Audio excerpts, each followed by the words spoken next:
안녕하세요, 섭입니다. 이번에는 엣지코트와 관련된 이야기를 잠시 해보려고 합니다. 많이들 물어보셨어요. 그만큼 많이들 고민하고 계신 거라고 보시면 좋을 것 같아요.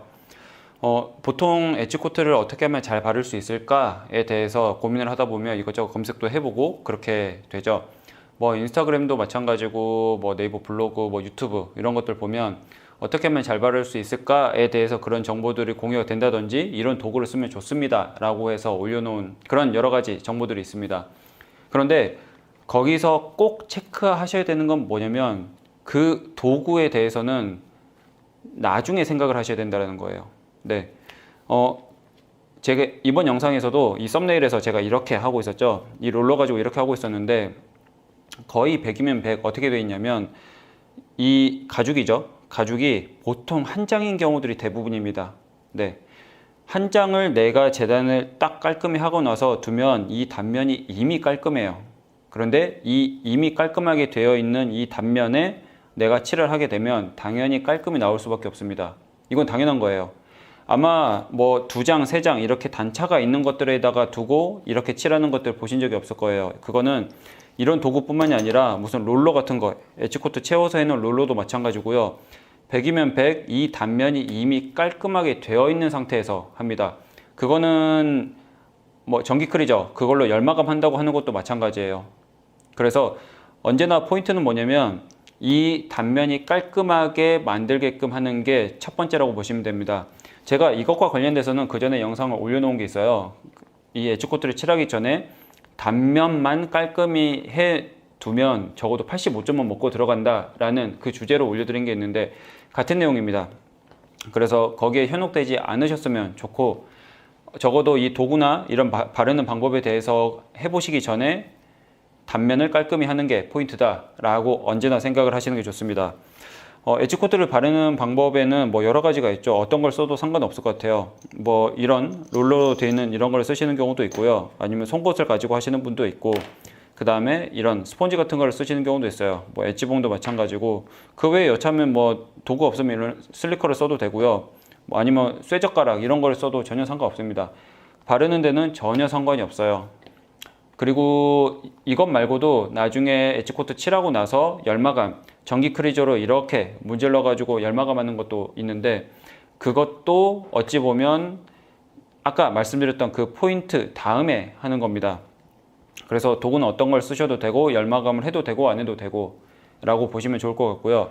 이미 단면이 이렇게 틀어져 있으면 그것들이 전부 다 무용지물이 됩니다. 그래서 이 단면을 깔끔히 맞추기 위해서 노력을 하셔야 돼요.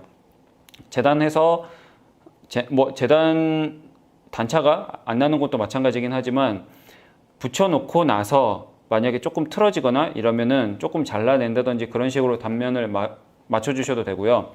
만약에 이렇게 좀 힘이 있는 뭐 이건 베지터블 가죽인데 이것 같은 경우는 지금 단차가 이렇게 조금 나 있는 상태예요. 이런 경우에는 힘이 좀 있기 때문에 사포로 살짝 갈아서 위아래 이 스텝을 조금 맞춰 놓은 다음에 그렇게 해서 엣지코트나 톡코너를 처리하시면 단면이 훨씬 깔끔히 나올 수 있습니다. 그리고 가끔 이런 경우들 있어요. 이게 터덜터덜 이렇게 보풀이 많이 일어나 있는 상태에서는 가끔 이렇게 물로 이렇게 해놓고 슬리커로 문질러서 정리를 해주시는 경우도 있거든요. 물론 이것도 하나의 방법입니다. 그런데 단면이 이제 조금 차이가 나는 거는 눌러줌으로써 이렇게 조금 맞춰주는 경향도 있는데 단면이 이렇게 차이가 나는 경우에는 이것도 그걸 잡아주지 못해요. 그래서 사포로 갈거나 잘라내거나 그런 식으로 이 단면을 이 2장이든 3장이든 단면을 맞춰주시는 게 좋습니다. 반면에 이런 크롬 가죽 같은 경우는 이거는 제가 3장을 겹쳐놨어요. 그래서 이 단면을 보시면 이제 겉에 있는 것들은 튀어나와 있는데 안쪽에 있는 게 들어가 있거든요. 그래서 이런 것 같은 경우는 이 사포로 갈아서 할 수도 있는데 보통 이런 크롬 가죽 같은 경우는 갈면은 갈린다기보다는 뭔가 더 보풀이 일어나는 그런 경우들이 있습니다. 그러면 엣지코트 칠할 때 그게 더 이제 번거롭거나 이제 그런 경우들이 있거든요. 그래서 보통 어떻게 하냐면 깔끔히 재단하는 방법을 쓰시거나 이 베이스 코트라는 걸 씁니다. 네, 이것도 제가 영상 올려드린 게 있을 거예요.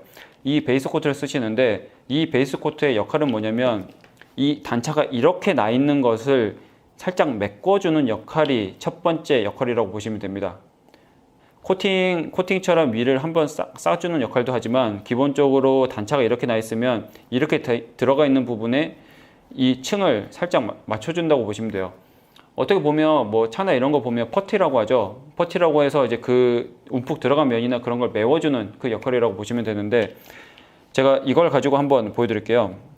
이거는 지금 단면이 이렇게 되어 있는데 원래대로라면 단면이 이쪽에 되어 있는 것처럼 깔끔하면 당연히 좋습니다. 그러면 베이스 코트 바를 필요도 없을 정도예요. 그런데 이미 단차가 나 있는 경우들, 그런 경우는 베이스 코트를 조금 도톰하게 칠한다고 보시면 되고요. 보통 이것 같은 경우는 꽤나 오래 말려두는 게 좋습니다. 왜냐하면 확실히 마르고 나서 사포를 살짝 갈아서 정리를 해주시는 게 좋기 때문에 이렇게 해서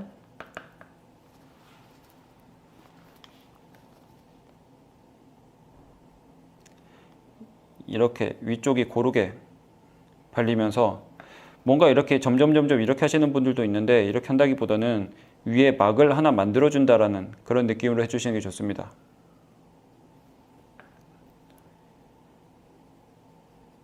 보통 엣지코트 같은 경우는 이렇게 하면 한번 흡수돼 버리는데 제가 이거를 그러면 여기까지만 이렇게 놓고 여기까지만 저 끝쪽 한 3분의 1 정도는 그냥 엣지 코트를 그냥 바로 발라버릴게요. 지금 저는 베이스 코트를 조금 도톰하게 발랐고요. 이번에는 그러면 이거는 살짝 놔두고 검은색 엣지 코트를 발라버릴 거고요.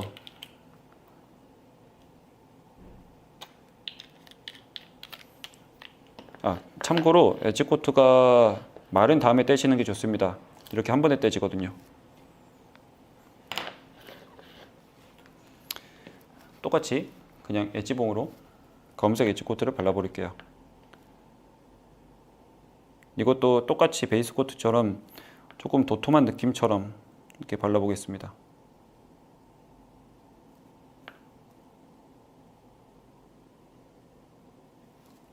이렇게 하고 나서 제가 시간을 두고 한번 말려 볼게요. 그냥 자연 건조 시킬 겁니다.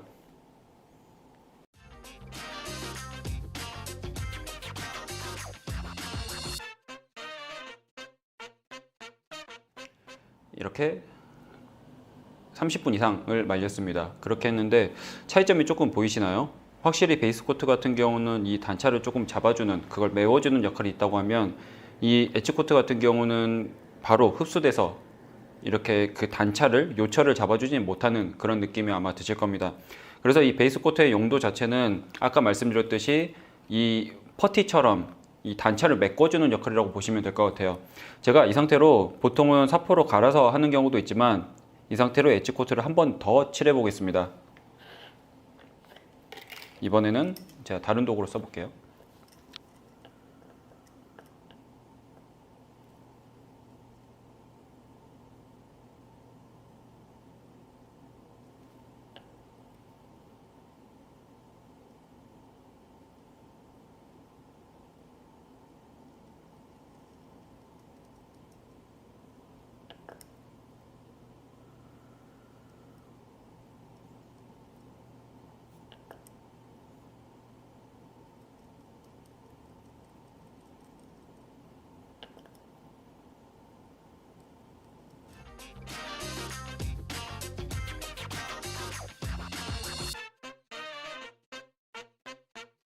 이렇게 엣지 코트를 바르고 나서 30분이 흘렀습니다. 이거는 얼추 다 굳었는데 확실히 베이스 코트를 먼저 해서 이 단차를 조금 잡아준 다음에 엣지 코트를 칠한 것보다는 그냥 엣지 코트만 2번 칠한 게 이 단차가 조금 더 명확히 드러나는 모습입니다. 그래서 저는 여기서 어떻게 하냐면 지금 영상으로도 보시겠지만 조금 아쉬운 부분이 있거든요. 그래서 이거를 사포로 갈아 버린 다음에 평평하게 만들어 놓고 그 다음에 다시 한 번 더 칠할 겁니다.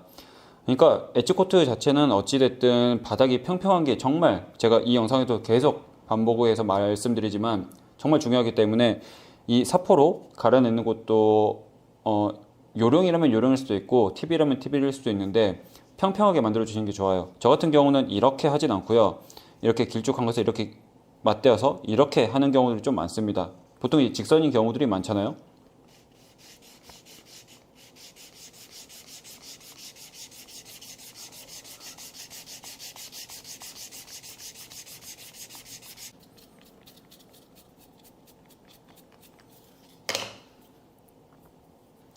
이렇게 갈아내고 나면 확실히 튀어나온 쪽이 갈리고 한번 정리가 되기 때문에 이 상태로 한 번 더 칠을 합니다.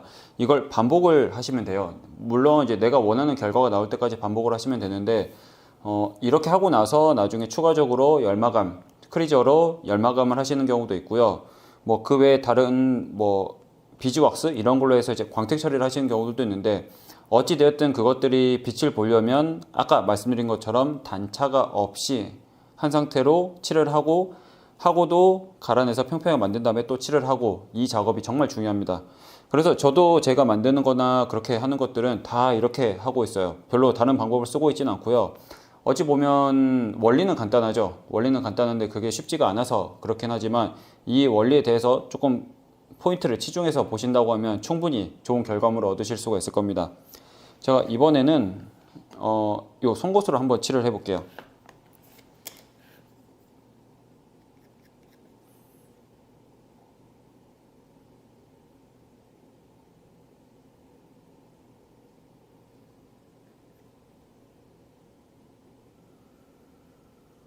네, 이렇게 마무리를 다 해봤습니다. 지금 제가 영상으로는 엣지 코트를 2번 바른 거죠. 뭐 베이스 코트도 포함해서 어찌되었든 한 번, 2번을 발랐는데, 이거는 한 번 더 바르고 말린 다음에 갈아내고 한 번 더, 그러니까 총 4번을 발랐다고 보시면 돼요.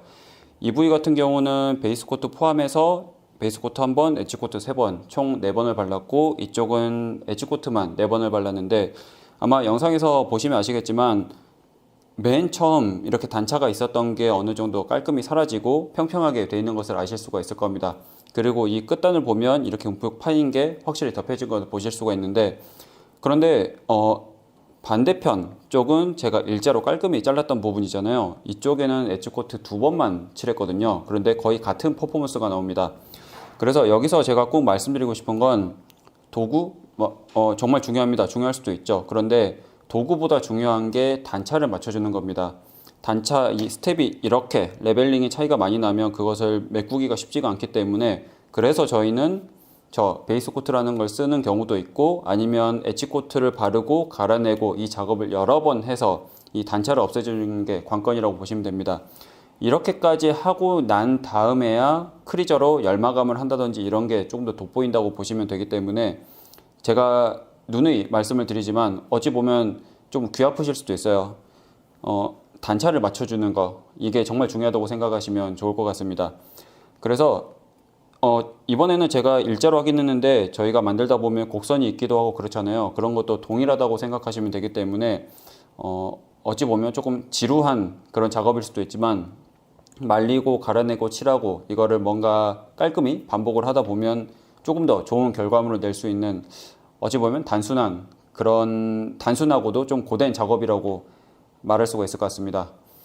다음에는 다른 영상으로 찾아오겠습니다. 감사합니다.